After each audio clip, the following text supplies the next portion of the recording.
Health Secretary takes cautious route over anti-pandemic measures. Woman is jailed for 15 months for ill treatment of children. President Xi Jinping promotes cooperation between Beijing and Gulf states.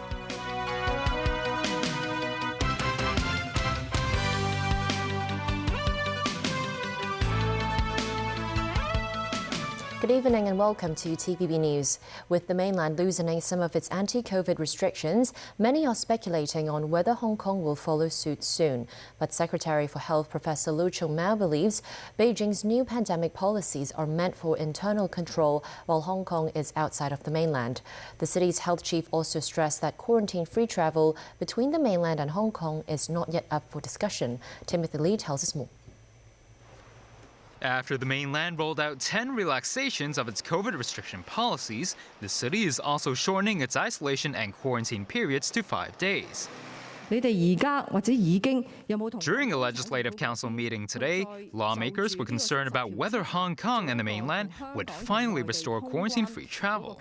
But Secretary for Health Professor Lu Chong-mao said while the mainland is adjusting its policies, quarantine-free travel between the mainland and Hong Kong was currently not a conversation topic. He added the coronavirus should not be compared to the common flu.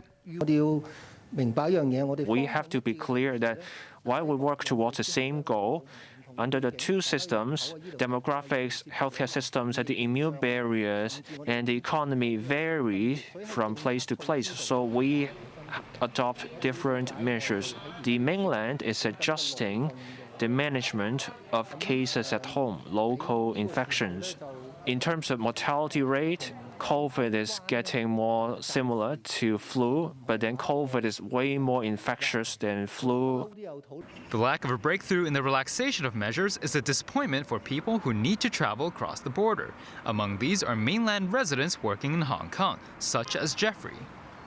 I haven't go back home for more than 2 years. The last two Spring Festival I cannot go back home. So this is the third year.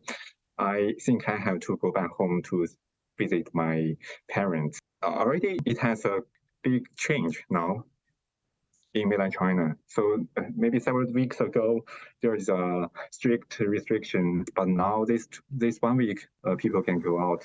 Don't need to show their healthy code, the green code.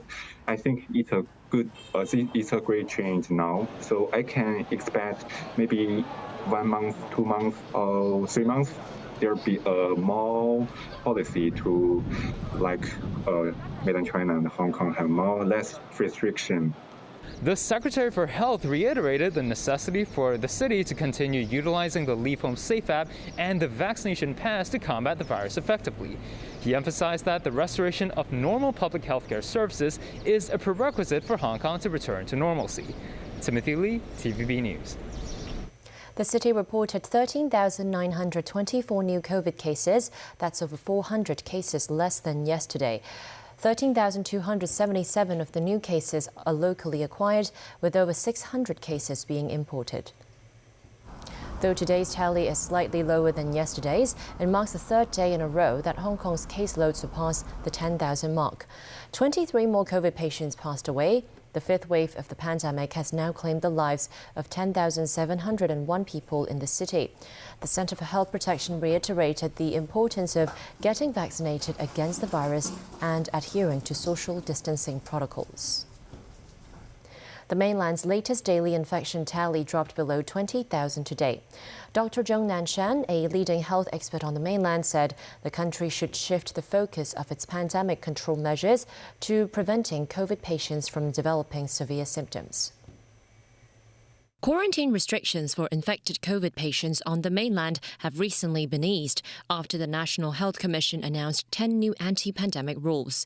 In Guangzhou, a confirmed patient chose to quarantine at home as she needs to take care of her child and fears there is not enough support in isolation facilities.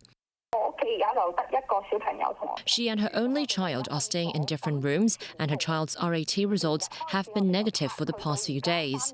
She also heeded the government's advice to prepare enough test kits and flu-fighting drugs.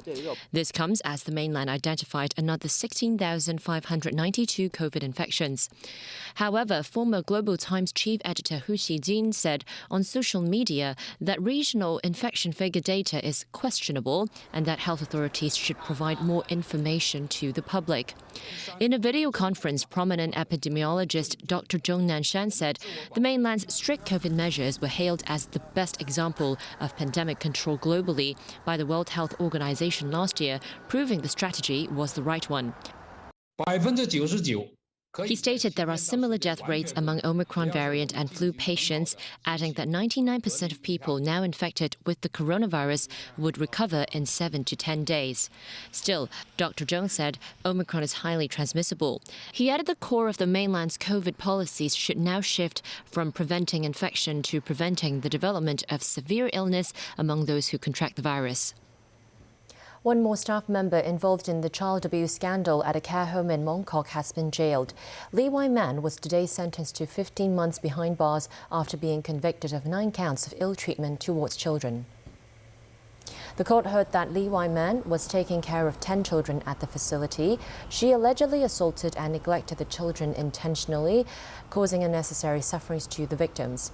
Lee denied all 9 counts of charges. She argued some children didn't know how to take orders, so she only lightly patted their heads and faces. But Kowloon City Magistrate Andrew Mok said her arguments were completely different from surveillance camera footage. The judge deemed the 24-year-old beautifying her evil acts, calling her behaviors shameful. China, Saudi Arabia and Arab countries are set to take relations to the next level on the back of President Xi Jinping's visit to Riyadh. She was given a spectacular welcome by his Saudi hosts and immediately went to work strengthening ties with the kingdom and other Gulf states. Nasvi Karim reports. Saudi Arabia put on a welcome ceremony full of pomp and pageantry for President Xi Jinping in Riyadh. From the fighter jet escort for his plane to the motorcade and horses in formation, it showed the world that this is a relationship Saudi Arabia values.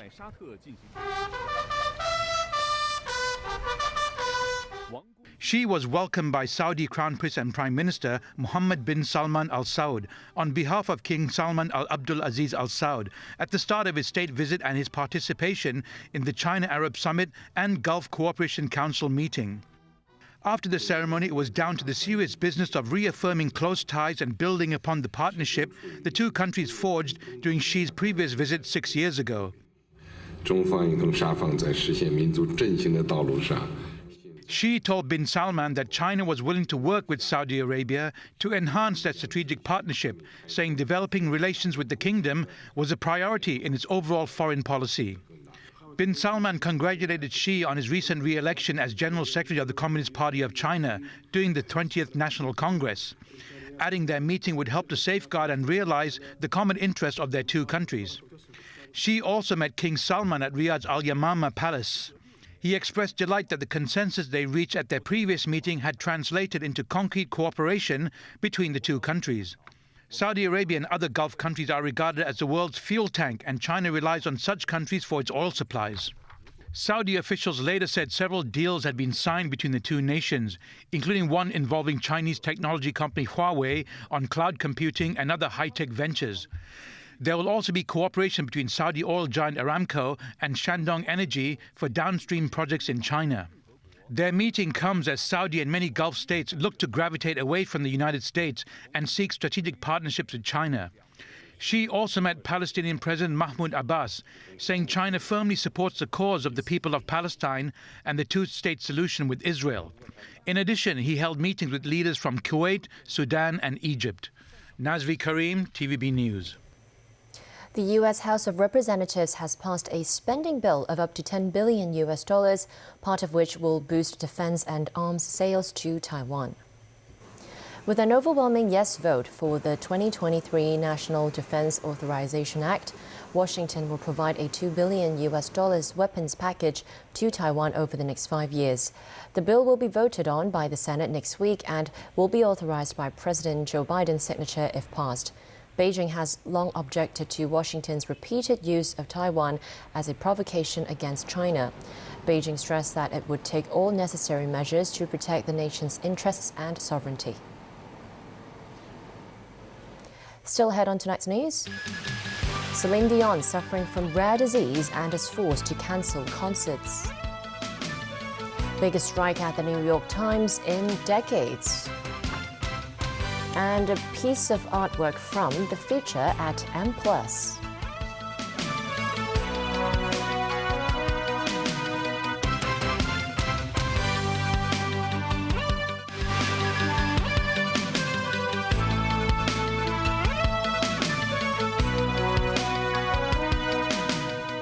Welcome back to TVB News. Canadian singer Celine Dion has stopped performing after being diagnosed with a rare neurological disorder. In an emotional video message posted on Instagram, Dion said stiff person syndrome, which affects only 1 or 2 people out of a million, was causing muscle spasms that affected her ability to walk and sing. The 54-year-old Dion is best known for her hit song My Heart Will Go On from the 1997 movie Titanic. Her upcoming international concert tour has been rescheduled from spring 2023 to 2024. One of America's top newspapers is facing the most serious industrial action in decades. More than 1,000 New York Times journalists and other staff members walked off the job for 24 hours on Thursday.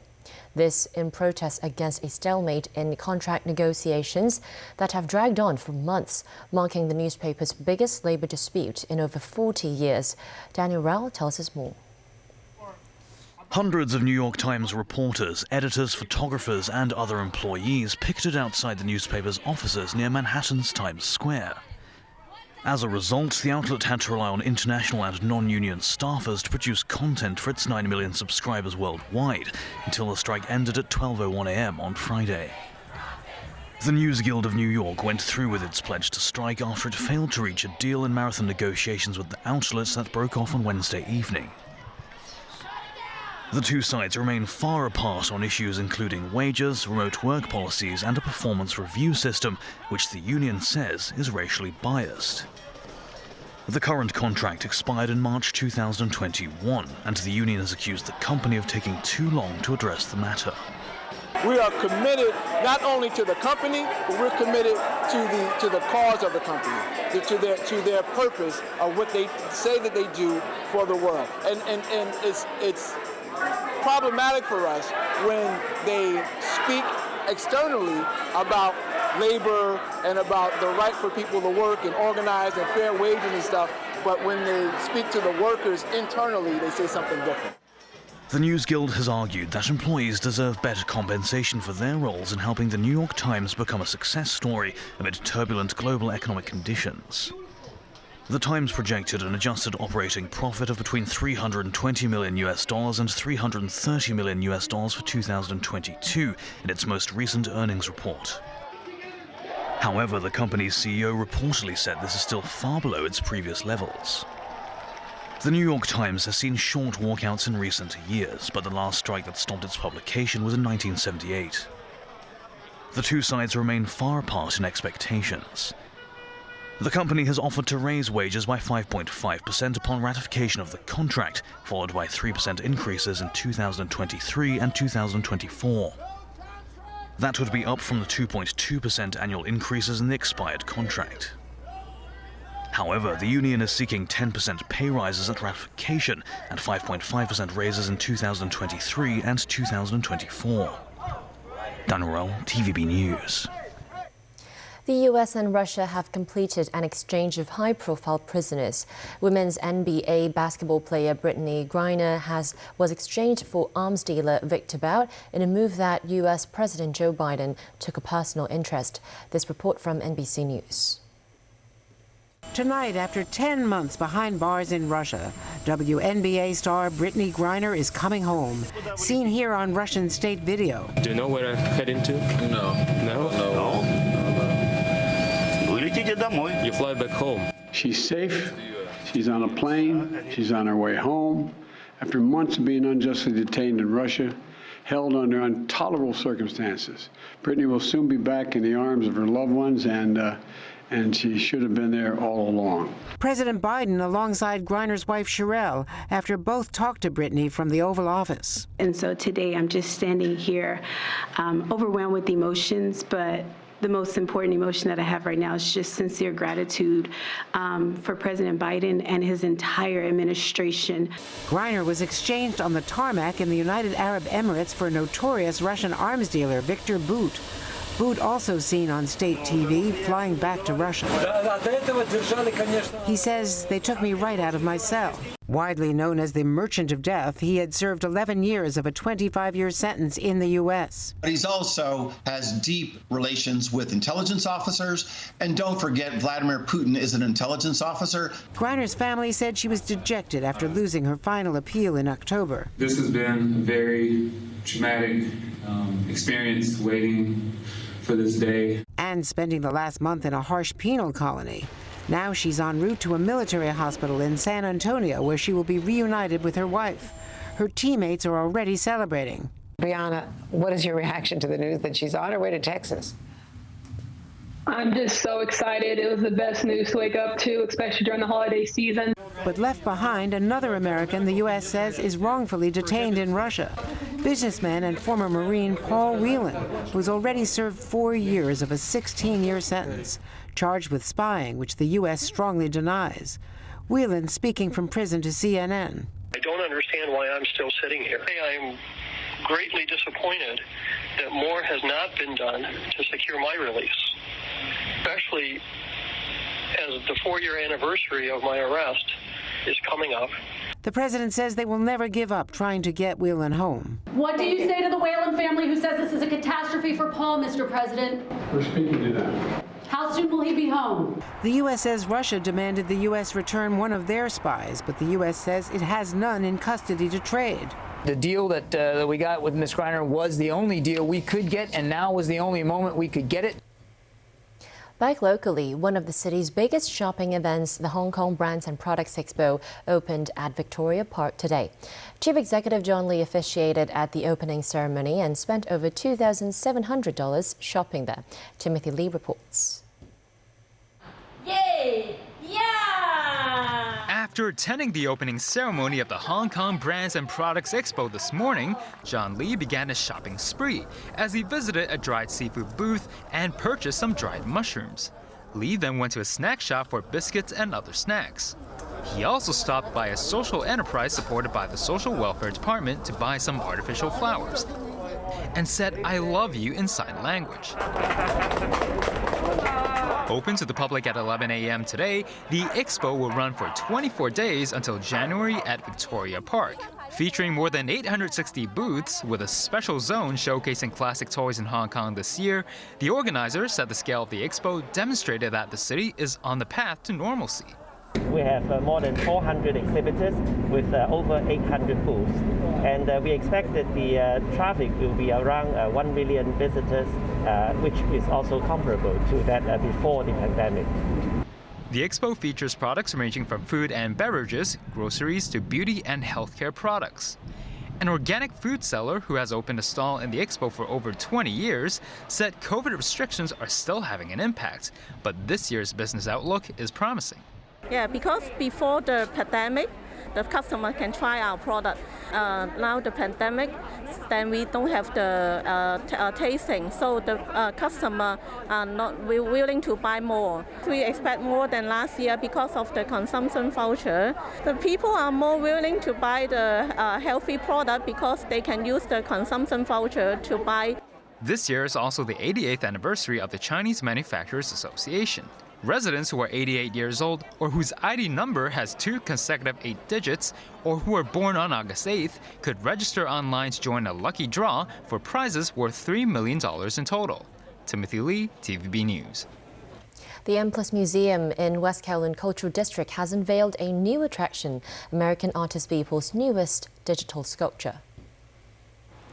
Named Human 1, the 7-feet-tall digital sculpture appears within a spinning box with 4 monolithic LED screens. The screens show an astronaut-like figure walking forward with a virtual background transforming restlessly. The artwork aims to depict the continued blurring of humanity's own digital and physical existence. This artwork is being exhibited in Asia for the first time. From today until April 30th next year, visitors can see this sculpture for free at the M+ Museum. And that's the news. Thanks for watching.